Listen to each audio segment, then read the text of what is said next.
All right, let's talk about a list. A list published by the US government that honestly has huge implications for our technology, our economy, and our future. It's called the Critical Minerals List, and a recent change to it is making some serious waves in some of the world's most important industries. So what do all these things have in common? Well, the answer isn't a joke, it's actually a matter of national security. The common thread here is that the raw materials that build our modern world, they're now at the center of a really high-stakes global conversation. And you better believe the government is paying super close attention to what they're made of. So what does it even mean for a mineral to be critical? Well, here's the official definition from the U.S. Geological Survey, the USGS. It's basically a two-part test. The mineral has to be essential for the country, and its supply chain has to be shaky, vulnerable. This isn't just about what's rare, it's about what's risky.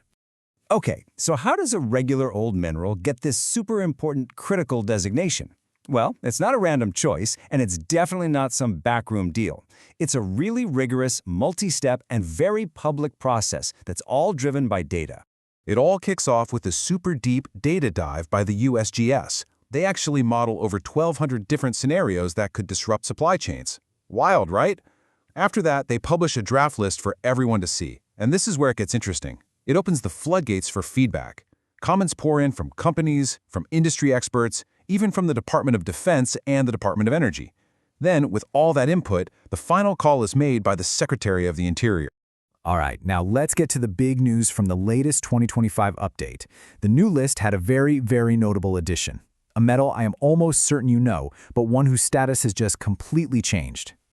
That's right, silver. The same stuff we think about for jewelry and old coins is now officially a matter of U.S. national security. And trust me, that label can kick off major shifts in policy, in investment, the whole shebang.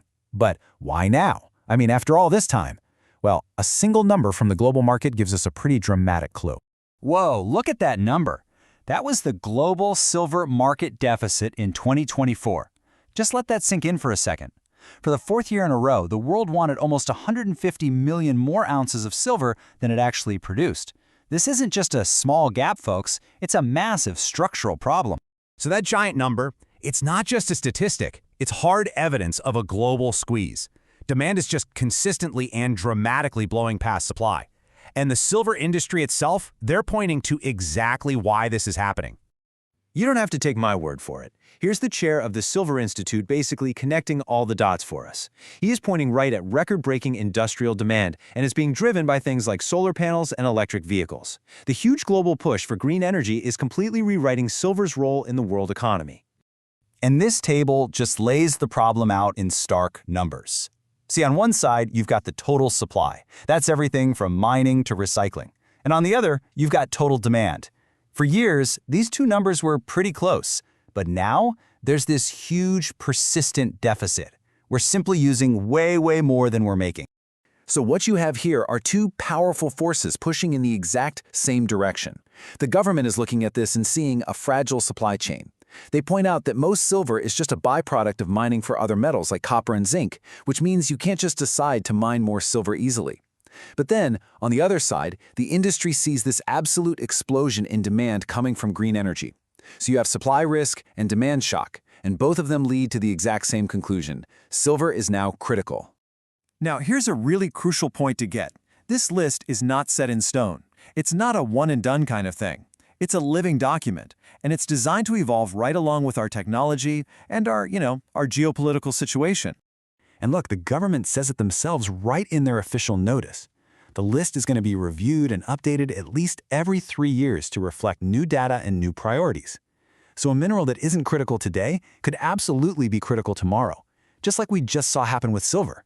And all this really leaves us with one final thought to chew on. Silver's story, it's not just about silver. It's the perfect example of how the needs of our future, everything from green energy to advanced electronics, are actively changing the value and the strategic importance of resources we all depend on today. So the real question is, what's next?